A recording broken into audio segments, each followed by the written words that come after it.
چند باتیں میں چاہتا ہوں کہ ترکی کی تاریخ کے بارے میں بھی ظاہر بات ہے کہ یہ اس وقت تفصیل کے ساتھ تو بیان کرنے کا کوئی امکان نہیں ہے. چند باتیں میں چاہتا ہوں کہ سیلینٹ فیچرز آپ حضرات کے سامنے آ جائیں.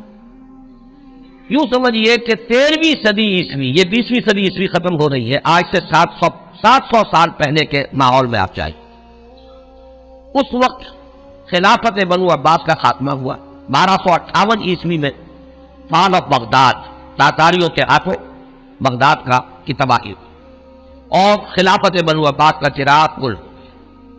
عربوں کی سیادت و قیادت اس وقت سے ختم ہوئی. جو خلا پیدا ہوا وہ اس قوم نے پر کیا جن کے ہاتھوں عذاب آیا تھا. ہے آیا فتنہ تاتار کے افسانے سے، پاسما میرزا کعبے کو کھنم کھانے سے. ایک انٹرم پیریڈ تو ایسا گزرا ہے کہ جس میں طوائف الملوکی تھی. ظاہر بات ہے کوئی بڑی تہذیب، بڑا تمدن، بڑی سلطنت ختم ہوتی ہے تو دوبارہ اس کی جگہ پر کسی دوسرے سٹرکچر کے بننے میں وقت لگتا ہے. درمیان میں وہ طوائف الملوکی، چھوٹے چھوٹے سلطان، چھوٹے چھوٹے عمراء، چھوٹی چھوٹی حکومتیں، پورے عالم اسلام. لیکن رفتہ رفتہ یہ جو ترک ایک اصل میں یوں سمجھیے کہ ایک نسل ہے، قوم ہے. ہم مغل کو علیحدہ سمجھتے ہیں، ترکوں کا اصل میں ملک بھی ترک. یہ سب ترکان ہے، ان کی مختلف نسلیں. ترکان تیموری کو ہم مغل کہتے ہیں. ترکان صفوی کی حکومت قائم ہوئی ایران میں. ترکان تیموری یعنی مغلوں کی بہت بڑی مملکت قائم ہوئی ہندوستان میں. ترکان سلجوقی سب سے پہلے دائرہ اسلام میں داخل ہوئے تھے اور وہ خلافت بنو عباس کے دور میں ہی بہت کافی پاورفل ہو چکے تھے. چھوٹے چھوٹے علاقوں میں ان کی حکومتیں تھیں. اسی زمانے میں مشرق و مغرب میں ہر جگہ پر پورے عالم اسلام میں سب سے زیادہ مضبوط حکومتیں جو تھیں وہ غلاموں کی تھیں. ہندوستان میں 1206 میں دلی کے تخت پر قطب الدین ایبک بیٹھے غلام تھے. پھر وہ التتمش کے سب خاندان غلامہ ہے. ادھر مصر میں مضبوط حکومتیں دو ہی تھیں. ہندوستان میں خاندان غلامہ کی، ادھر مصر میں ممالک، مملوک کہتے ہیں غلام کو، ملکیت ہے. یہ سب کیا کہ تو ان دونوں کی حکومتیں عظیم ترین قائم. ہندوستان میں تو دور کئی آئے. ہندوستان میں پہلے خاندان غلامہ، پھر خلجی، لودھی، سادات، مختلف خاندان، کچھ 350 برس تو اس میں گزرے. 1206 سے 1526 تک 320 برس میں یہ کئی خاندانوں کی حکومتیں توڑ پھوڑ ہوتی رہی. پھر 1526 سے مغل آئے. کہنے کو تو 1857 تک رہے، لیکن حقیقت میں 150 برس ہے ان کے، جن کو کہا جائے کہ صحیح ان کی عظمت کا دور. یہ جو 6 بادشاہ ہیں، بابر، ہمایوں کا تو خیر نہ ہی شمار کیا جائے، اکبر ہے، جہانگیر ہے، شاہجہاں ہے، اورنگزیب. اس کے بعد جو ہے طوائف الملوک ہندوستان میں بھی ہو. لیکن اسی صدی میں 13ویں صدی کے اختتام کے قریب 1288 میں ایک ترک سردار ارطغرل کا بیٹا عثمان، یہ خاندان عثمانی جو ہے حضرت عثمان سے کوئی تعلق نہیں ہے ان کا. یہ اکثر لوگ چونکہ اس میں بھی مغالطے میں نے دیکھا، بڑے بڑے پڑھے لکھے لوگ، امریکہ کے ڈاکٹرز بھی اس مغالطے میں تھے کہ شاید ان کا تعلق حضرت عثمان سے، جیسے بنو عباس کا حضرت عباس سے ہے تو یہ عثمانی سلطنت جو ہے یہ شاید یہ حضرت عثمان کی نسل سے. کوئی تعلق نہیں، یہ تو ترک ہے. عثمان بیگ اس کا نام تھا سردار کا. اس نے چھوٹی سی حکومت قائم کی. ویسے تمام مسلمانوں کی حکومتیں تھی، اناطولیہ پورا کا پورا جو ہے مسلمانوں کا تھا، مختلف چھوٹی چھوٹی ریاستیں. لیکن عثمان بیگ نے 1288 میں اس وقت کا جو ترکی ہے اس کا شمال مغربی کونا، صرف ایشیائی ترکی، اس میں چھوٹی سی حکومت قائم کی. 1288 سے لے کر اس کے بعد یہ حکومت جو ہے تسلسل کے ساتھ قائم رہی. اور فرق یہ ہے کہ ہندوستان میں تو جیسا کہ میں نے عرض کیا اس عرصے میں بہت سے خاندان آئے اور ختم ہوئے. مغلیہ دور آیا، ختم ہوا، پھر انگریز بھی آ گئے. لیکن یہ کہ 1288 سے لے کر اب یہ 1992 تک وہ سلسلہ جہاں قائم، کوئی دخل نہیں. عروج و زوال انہی کے درمیان آئے ہیں. کبھی ان کی سلطنت بہت پھیل گئی، کبھی سپڑ گئی. پھر یہ کہ آج بھی بہرحال پورا ایشیا مائنر جس کو آپ کہتے ہیں، ایشیا کوچک، اناطولیہ کا پورا علاقہ، اور یورپ میں بھی بہرحال 3% ان کا رقبہ جو ہے یورپ کے اندر بھی ہے. آج بھی وہ مملکت قائم ہے. اور اس مملکت کے اندر نوٹ کیجئے پورے 400 برس تک خلافت رہی. ویسے تو 600 برس سے زائد ہو چکے ہیں 1288 سے لے کر، اور یہ 1992 تک یہ تو 700 سال کی حکومت ہے. لیکن یہ کہ خلافت جو ہے وہ 1520 سے شروع ہوئی، یہ ذرا ذہن میں رکھیے. جب کہ انہوں نے حجاز کو بھی فتح کر لیا، مصر کو بھی فتح کر لیا، عظیم ترین 3 بر اعظموں پر دنیا میں کوئی اور حکومت اور کوئی اور سلطنت اتنی عظیم نہیں تھی جتنی کہ اس وقت سلطنت عثمانیہ تھی۔ پورا حجاز، پورا یمن، پورا عراق، شام، مصر، اور پھر یہ لیبیا، الجزائر، تیونس تک، یہ سب کے سب پورا ایشیا مائنر، اور جیسا کہ میں نے عرض کیا بہت بڑا رقبہ، تمام بلقان سٹیٹس، ہنگری اور یہ علاقے جو ہیں یوگوسلاویا، سب کے سب جو ہیں یہ ایک مملکت 3 بر اعظموں کے اوپر ہوئی۔ تو 1520 سے خلافت شروع ہوئی ہے، اور 1920 سے لے کر 1924 4 سال میں درجہ بدرجہ ختم ہوئی۔ وہ بھی میں آج آپ کو بتاؤں گا کہ وہ درجے کیا ہیں۔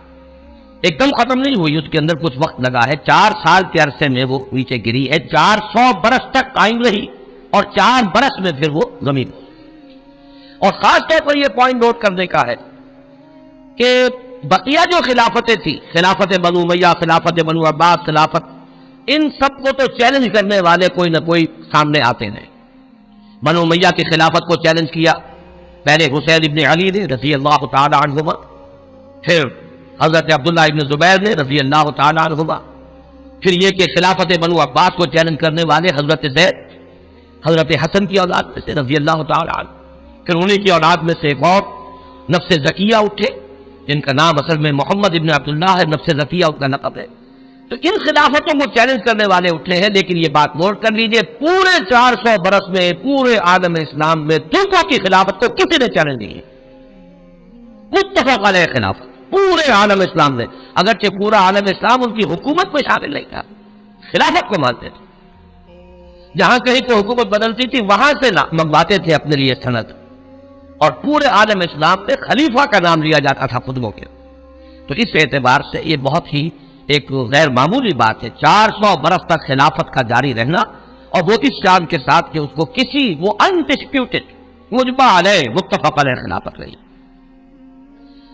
اس میں سے ذرا میں چاہتا ہوں کہ تھوڑا سا جغرافیہ کا بھی آپ اپنے ذہن میں اور وہاں کا جو مسئلہ ہے وہ جما لیجیے۔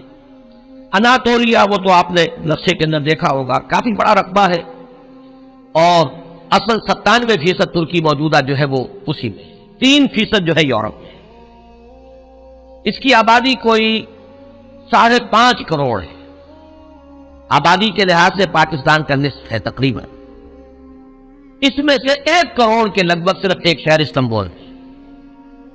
پورا ملک سطح مرتفع ہے، نہایت زرخیز، سرسبز، شاداب، قابل دید، اونچائی نچائی، لیکن ہر جگہ پر آپ کو کہیں زمین ننگی نہیں ملے گی، دریا ہے بکثرت، جھیلیں ہیں بکثرت میٹھے پانی کی، اور ابھی ہم نے وہاں پر جو کچھ معلوم کیا ہر شے ان کی اپنے ہاں موجود ہے، ہر اعتبار سے سیلف سفیشینٹ ملک۔ اللہ تعالیٰ نے اپنی نعمتوں کی بارش اس طرح کی ہے، 6 دن ہم نے اس میں گزارے ہیں صرف ایک شہر استنبول میں، اور یہ میں نے عرض کر دیا کہ وہ پورے ملک کی 1/5 آبادی تو وہی ہے۔ یہ شہر شاید دنیا کے اس اعتبار سے خوبصورت ترین شہروں میں سے ہوگا کہ یہ ایک تو یہ کہ نگینے کی طریقے سے یہ یورپ اور ایشیا سنگم ہے اس کا، جس پر واقع ایک سمندر ہے جو پورا ترکی کے اندر ہی ہے، بحر مارمورا، جسے ایک چھوٹی سی آبنائے ملاتی ہے بحیرہ اسود کے ساتھ، بلیک سی کے ساتھ، اس کو باسفورس کہتے ہیں۔ جنوب میں ایک لمبی سی گلی ہے پانی کی، وہ دانیال ڈارڈینیلیس، وہ ملاتی ہے اسے بحیرہ روم سے، لیکن بحیرہ مارمورا جو ہے پورا کا پورا وہ ترکی کے اندر ہے گویا کہ، یعنی یورپی ترکی اور ایشیائی ترکی کے مابین۔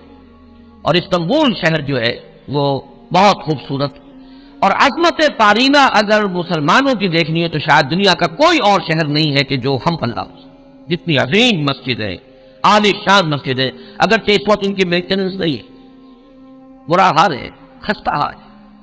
حضرت ابو ایوب انصاری رضی اللہ تعالیٰ عنہ کا مقبرہ بھی بہت خستہ حالت، اس کے ساتھ جو مسجد ہے مغرب کی نماز ہم نے وہاں ادا کی ہے، لیکن یہ کہ نظر یہی آیا کہ صرف وہی لوگ تھے کہ جو وہ ڈاکٹرز کا پورا گروپ آیا ہوا تھا، مقامی آبادی بہت کم نہ ہونے کے برابر۔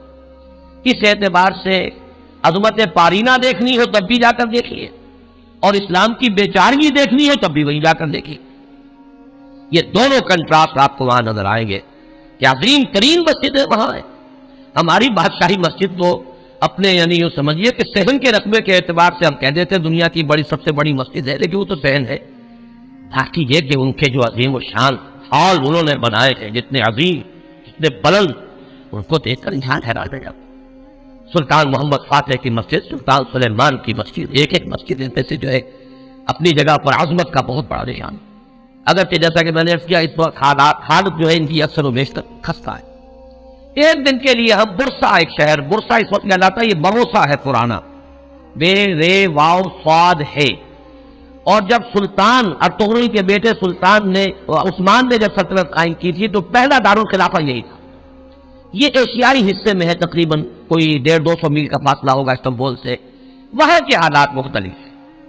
وہاں سلطان بایزید یلدرم کی بنائی ہوئی مسجد جو ہے بہت عالیشان ہے، اور اس وقت بھی وہ بہت آباد ہے۔ ہم حیران ہوئے وہاں دیکھ کر کہ وہاں ایک ظہر کی نماز ہم نے پڑھی ہے 2 دن قبل، لیکن محسوس ہوتا تھا کہ جمعے کی نماز، ظہر کی اذان سے پہلے کثیر تعداد کے لوگوں نے۔ اتنا کنٹراسٹ بھی شاید دنیا میں آپ کے کہیں نظر نہ آئے کہ استنبول کا حال وہ ہے کہ حضرت ابو ایوب انصاری کی مسجد جو ہے وہ بھی ویران پڑی ہوئی ہے رضی اللہ تعالیٰ۔ لیکن یہ کہ برسا کے اندر جا کر آپ دیکھیے تو وہاں پر یہ ہے کہ ظہر کی نماز ایسا محسوس ہے کہ جمعے کی نماز، اذان سے پہلے نصف مسجد بھری ہوئی تھی، اور اس کے بعد جو ہم نے دیکھا ہے ان کا جوش و خروش اور پاکستانیوں سے نہایت محبت، وہ بھی وہیں نظر آتی ہے، استنبول میں نہیں۔ استنبول تو ہر اعتبار سے مغربی تہذیب کے اندر پوری طریقے سے یہ سمجھیے کہ پوری طرح گم ہو رہا ہے۔ وہاں آپ محسوس نہیں کر سکتے کہ کوئی مسلمان نہیں۔ باقی یہ کہ جیسا کہ میں نے ابھی عرض کیا تھا کہ اگرچہ اللہ تعالیٰ نے اپنی دولت جو ہے، مادی دولت کے خزانے ہر طرح سے انہیں دیے ہیں، لیکن معاشی حالات نہایت ناگفتگو، انفلیشن آسمان سے باتیں کر رہی، کرنسی کی قیمت اس تیزی کے ساتھ گرتی ہے۔ وہ کچھ اعداد و شمار لے کے آئے ہیں میرے ساتھ، چونکہ چھوٹے بھائی برادر عزیز اقتدار احمد تھے، ندا میں انشاءاللہ تعالیٰ وہ چیزیں تفصیل سے آئیں گی، فیکٹس اینڈ فگرز کے ساتھ، کہ کس طرح ہر مہینے ان کی جو کرنسی ہے اس کی قیمت گر رہی، اور کس طرح یہودیوں نے انہیں ٹھنڈل کے اندر لے رکھا ہے، اور پوری معیشت جو ہے یہودیوں کے قبضے میں ہے۔ ان کے ہاں ہر چیز جو ہے کنزیومر گڈ، بس اس کی کھپت ہے، جو خرچ کر دینے والی چیزیں ہیں، لباس ہے، مختلف چیزیں ہیں، ان کی محتاط بازاروں میں بھری نظر آئے گی۔ لیکن یہ ہے کہ ان کی جو یعنی یوں سمجھیے کہ شراب پانی کی طرح ہے۔ ایک عجیب کنٹراسٹ ہے اس اعتبار سے، خنزیر وہاں نہیں کھایا جاتا، لہذا یہ تو اطمینان ہوتا ہے آپ جہاں جا کے کھانا کھا لیں، آپ کو پتہ ہے یہ حرام چیز کھانے میں نہیں ہے، لیکن شراب پانی کی طرح پی جاتی، یہ بھی تضاد۔